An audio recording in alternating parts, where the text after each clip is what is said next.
Um, really appreciate you having me here. Just a little bit about me. I'm a retired phys ed teacher. I've had experience at both the elementary and the secondary panel. In fact, as I was scrolling through the people who are attending here, I saw one of my grade 10 students, Rob Wingrove. And the last time I saw him, he was celebrating an officer championship for our school's rugby team after graduating. So it's pretty cool to see his name in there. Currently in the role of Rugby Development Officer at the Markham Irish, and I've been in the role for about 18 months now since I retired. We referred to the first year more as a year of discovery, and certainly there were pitfalls and some successes that I can speak to, or maybe you might have some questions around when I share with you. Two of the pillars when I was hired to the role were increased registration and to reconnect with the community. So now that we're in our second go around in terms of our period here, we've found a formula that seems to be working for us around our U60, U18 athletes in the off season. I'm sort of going to speak to what we've done with that program, I guess, over the last 2 seasons. With a real focus on our U16, U60, U18. So we sort of took this 3-pronged approach. One was to connect with schools. The other was to offer indoor off-season programs for free, and then have a community connection or community outreach. So the fall months, we dedicated that focus on grades 2 to 6. And the reason we had a focus on grades 2 to 6 was sort of that U6 to U12 age group. We were giving our U14, U16, U18 athletes a bit of a break. A lot of them had expressed that they were, tired from rugby. They wanted to play other sports, things like that. They were finishing their fall seasons at high school. It was great. It gave us an opportunity to focus in on the grades 2 to 6. So what I started doing was going into phys ed classes, multiple visits. It wasn't one-offs. There was multiple visits going into phys ed classes in many, many schools, and delivering programs with a focus on play, or the TGFU model, teaching games for understanding.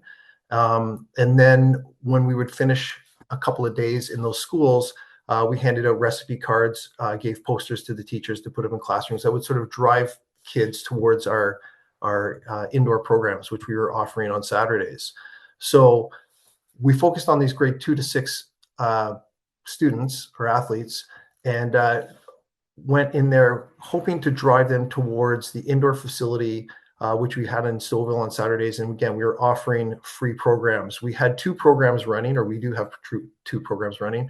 One's an intro to rugby, and that's, anybody that wants to come and join anywhere from the age of U6 to U12, bring a friend. Again, it's just come out, run around. Again, high energy sessions, really kind of avoid drills, but favor that TGFU play philosophy. And then combined with that, on the other field, we had an exclusively girls program, or we do have an exclusively girls program running. We heavily promoted this for girls, by girls, coached by girls, and it was hugely popular. Girls from all different ages were coming out to join it. We had girls from other clubs who had heard about it, just coming to run around with girls, and they liked the social aspect of it.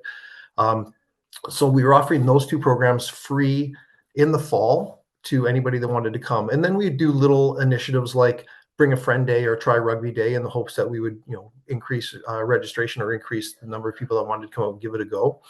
And all while we were doing this, the third prong was sort of regular emails to our community, regular emails to our club membership.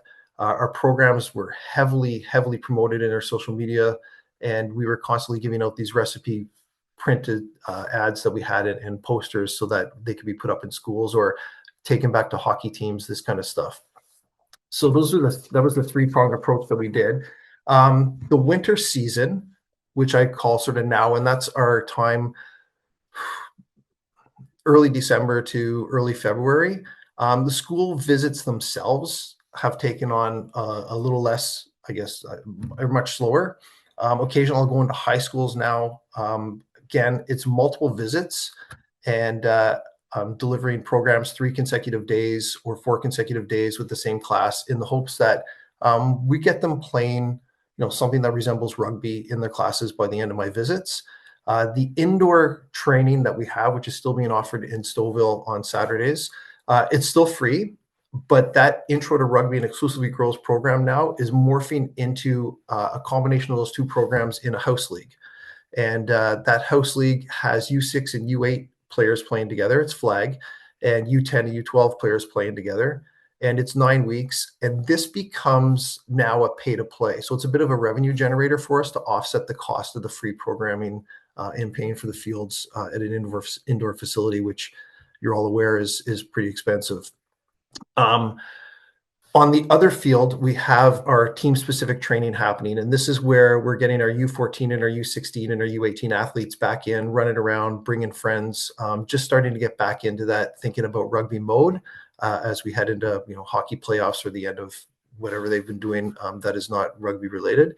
And then in the community outreach, community connection prong again, we're highly visible in our social media, weekly emails to our community members, and promoting sponsorship.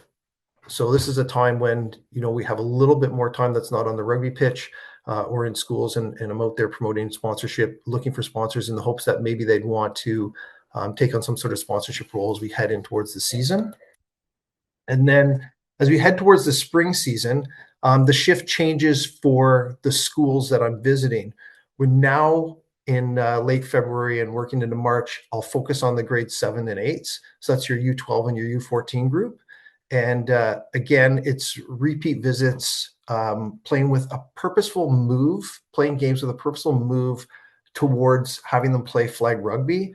And in these classes, it starts to resemble the T1 initiative that Rugby Canada has recently revealed, in the hopes that we'll move them towards playing something that's a little bit more rugby themed or rugby looking, I suppose. And then as a club, we host a big flag tournament. And this typically happens in late May or June. And this is all these schools are invited with their girls team, their boys team, and their co-ed team, grades 7 and 8, to come and play flag. We get an opportunity to showcase the clubhouse, showcase the field. Again, it's free to participants in an effort to just sort of drum up support. And it's been highly successful, because once the parents get on the pitch, as you're all aware, and they start to see what rugby's about, and they see the relationships that are being built and the culture of respect that's being spread, all of a sudden they're like, I don't want my kid to play soccer this year. I want them to come and play rugby. So it's been really, really positive in terms of the feedback that we've got. And in our indoor training, as we head towards normal weather, it transitions to very specific team training. So the kids are now working with the coaches that they're going to have for the season. This happens just after March break, I guess, and we head into April. The kids start to, U6s are with their teammates. They're working with their coaches, and that goes all the way up to the U18. So that sort of paints a little bit of the landscape that we've done in the off season in an effort to promote registration, promote the game, pull kids into the club, get a positive vibe going into the club. Some random things. We also connected with Stouffville Parks and Rec, and we will sometimes go into their facilities and showcase the club in gyms and showcase the sport in gyms, just during high traffic times, so that parents are showing up with their kids. They might be going to the pool, they might be going to a basketball or some other activity that they're doing, and we'll run a rugby in their gyms and just sort of promote the club and promote the sport. We've also connected with them in the summers to show up one day a week in their youth sports camps and deliver rugby programs for free to their kids for an hour a day, once a week, over the course of the entire summer. Some of the successes that we've had is we're getting a lot of walk-ons, a lot of friends, social media, people are hearing about it. They think it's a fun time, and they're joining the club. We really sell the culture of rugby, and it's been, again, positive feedback. Parents have a lot of positive things to say in having those conversations with them before and after these Saturday training sessions. The programs on Saturday have allowed for a lot of parents to actually start dipping their toe into coaching, right? Even if they don't want to take on that head coaching role, they just want to be a participant and help out where they can.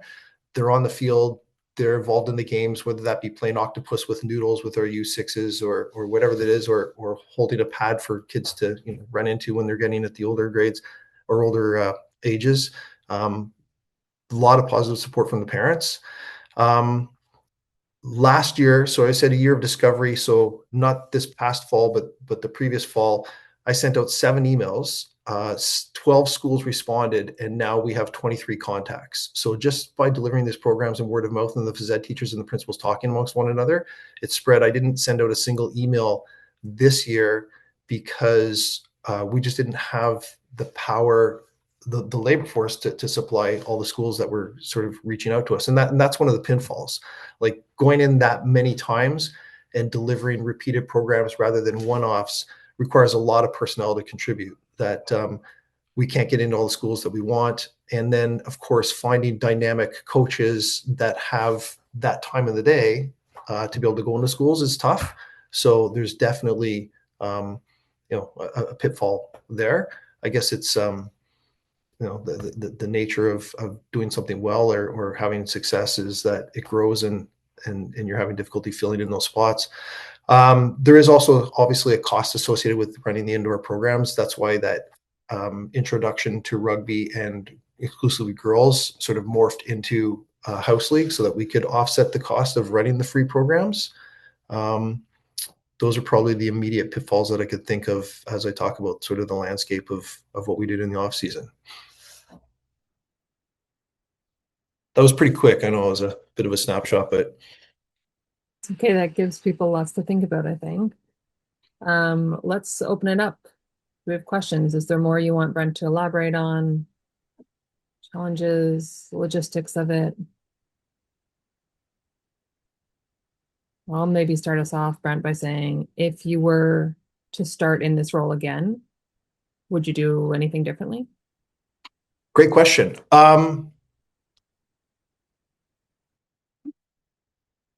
There's been a lot of learning. Like I thought, getting sponsors would be a lot easier than it is.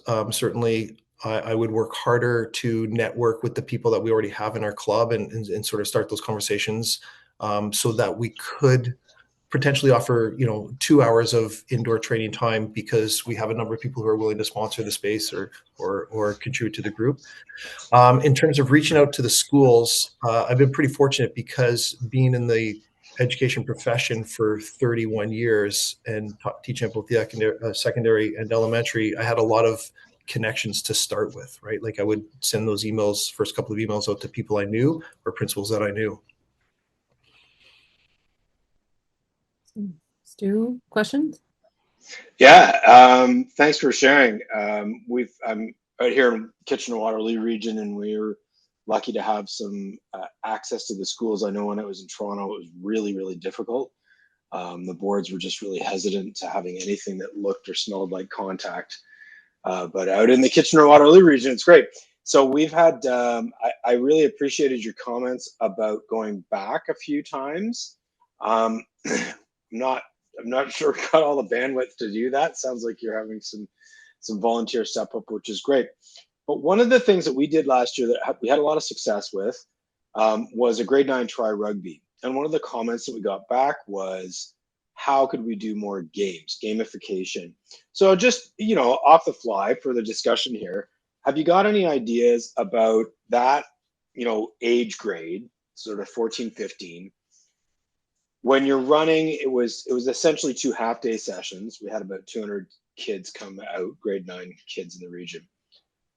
From your experience, what's been working with you, it sounds like you've been doing a lot of different types of sessions. Are there any games or gamification type of skill sets that come to mind? Yeah, for sure. Might be useful.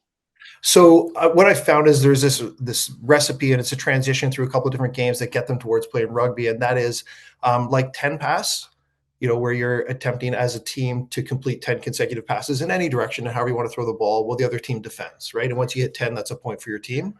Have you ever played that game?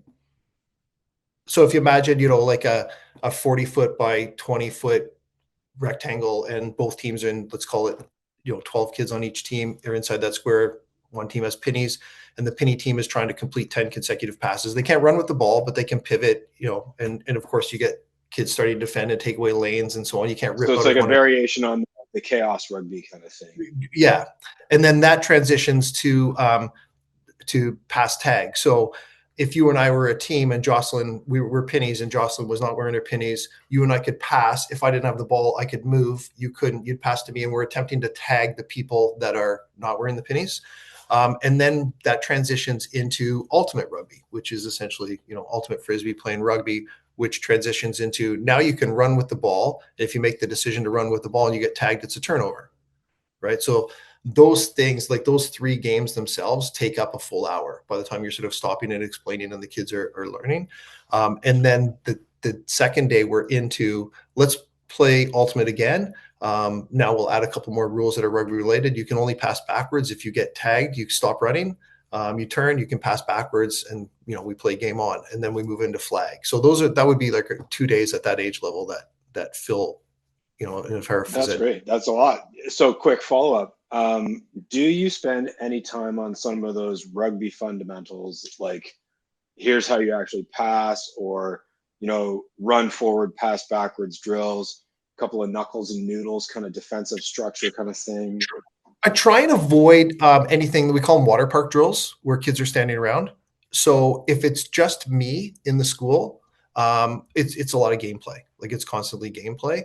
If there's somebody else can come with me, and we have a small enough group that we might have, let's say there's 3 teams of 12, and 2 teams are on the field playing what I'm doing, and the third team is off to the side, and I have someone with me.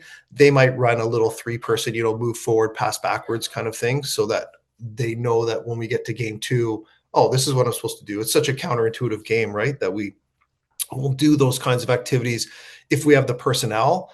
But most of it is gameplay, and we just stop and remind them, oh, you've got now 2 seconds, you've been tagged, we're playing ultimate, you can only pass backwards, have a look around, where are you making those passes to?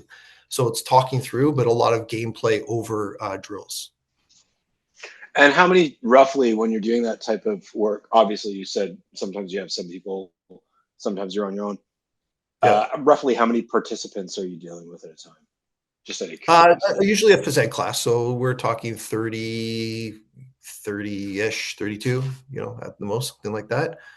If I'm running 2 phys ed classes at the same time, I really try and have a second person, when you're getting to 60 kids and trying to do these games, because they are moving in a bunch of different directions, and you're trying to be safe and offer, honor OFIA guidelines and all those things. You want to make sure that kids aren't running into kids. So we try and go on to sort of a 1 leader to a class sort of ratio when we can. Yeah, as much as we can. For sure. Excellent. Thanks. I'm happy to chat about some of the other, games. We do warm up games that are like noodle tag to get them warmed up, right? You're slapping one another's calves with noodles, and everybody, as a free for all, has a noodle. Tap as many calves as you can, or you have the pink noodles or and they're chasing everybody else around. Like, this kind of stuff warms them up and gets them going before we start any of the sort of ball handling things. Great. Excellent. Thanks. You're welcome. Yeah, there's tons of resources out there for that, and I'll just plug that there's a bit of that in some of our sessions in the series last year. So Rob McQueen, our Rugby Development Officer, did a session talking about some of his initiatives, and link that if anyone's interested, or email me, I'll connect you to it. It's on our YouTube. And there was another session by Tom Wad, who's the top soccer director. And he had some really great looks at sort of how their programming works, and how they plan for the season, including some of that game-based learning and that. So lots of great stuff, and Rob's working on some of that with our technical game leaders, which we'll hear more about later this year. Last call for questions or comments. I'll pop in a question for Brent. Sure. Can you hear me okay? Yep. Hear me loud and clear? First of all, thanks for the shout out, Brent. It's great to see you, man. I know I look a little bit different with my bald head, but no, it was good that you remembered me. I certainly remember you. Well, I appreciate that. Yeah. I guess my quick one for you there is just perhaps advice when it comes to securing field space in the off season, right? In the winter months, how early are you engaging with Stouffville, city of Stouffville, to kind of try to get some field space sourced? Yeah, great question. That's been tough. It was a little bit easier 2 years ago. It was about $90 an hour. Now it's $230 an hour. And they can charge that because soccer seems to be something that eats it up pretty quick, right? Yeah. We started our conversation with Stouffville in April of last year. And I think we had a sort of a general contract for this coming off season by the end of May. But it wasn't the hours that we wanted. There was a transition in the ownership at that particular facility, so they didn't really honor what people had in the previous years. They just sort of did it as a first come, first serve. it's worked out for us. Our seniors didn't get as much field space as they wanted to, based on the availability, but we started it well in advance. Like I said, we were having that conversation by April for a October start. Okay. Okay. Yeah. So very, very early. Gotcha. And on that note, I guess when it comes to club culture, right? In some of these, for example, age grade, U12, U14, are you leaning on any of your senior members, team members, club members to come out and volunteer their time at some of 100%. these things? Yeah. Yeah, Yeah. 100%, for sure. For sure. Okay. Yeah, that makes sense. Okay. Very cool. Thanks. Yeah, great questions. Thanks. Thank you. Huge thank you to Beth and to Brent for taking the time, coming out and helping us tonight, prepping for our upcoming season and just bettering ourselves as coaches and leaders and club leaders. And thank you to all of you for listening in, whether you're attending live or watching the recording, taking the time to improve the programming, improve our club environment for everyone involved. So we really appreciate that. It was great to see all the participation from this group. So I know everyone's been thinking about it. Everyone's got something to take back to our club. So we love to see that. With that, thank you, all of you, and we'll leave it there. Have a great night, everyone. Thank you.